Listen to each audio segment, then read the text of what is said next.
জামিন পেয়েও দুশ্চিন্তামুক্ত নন দক্ষিণী সুপারস্টার আল্লু অর্জুন।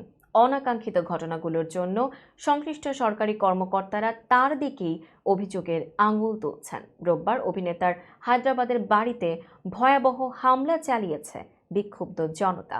পাথর নিক্ষেপ করে তার বাড়ি ভাঙচুর করেছে তারা। নিরাপত্তার অভাবে অভিনেতা তার সন্তানদের বাড়ি থেকে অন্যত্র সরিয়ে দিয়েছেন। বিস্তারিত ডেস্ক রিপোর্টে।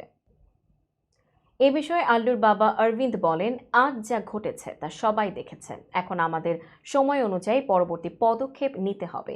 প্রতিক্রিয়া জানানোর সঠিক সময় এখন নয়। তিনি আরও জানান, পুলিশ অপরাধীদের গ্রেপ্তার করেছে এবং তাদের বিরুদ্ধে মামলা দায়ের করা হয়েছে। কারো এমন অপ্রীতিকর ঘটনা ঘটানোর সুযোগ দেওয়া উচিত নয়।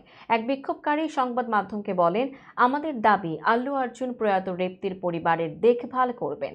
তবে 6 ঘন্টা জেলে থাকার পর যখন তিনি বেরিয়ে আসেন, তখন চলচ্চিত্র জগতের মানুষরা তার সঙ্গে দেখা করলেও প্রয়াত নারীর ব্যাপারে কেউই খোঁজ নেননি।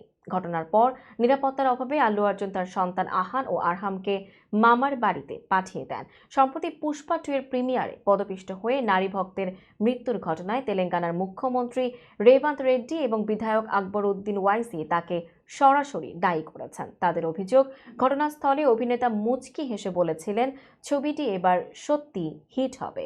শনিবার রাতে একটি সংবাদ সম্মেলনে আল্লু অর্জুন এসব অভিযোগ অস্বীকার করেন। তিনি দাবি করেন, নারী ভক্তের মৃত্যুর ঘটনায় এমন কোনো মন্তব্য তিনি করেননি।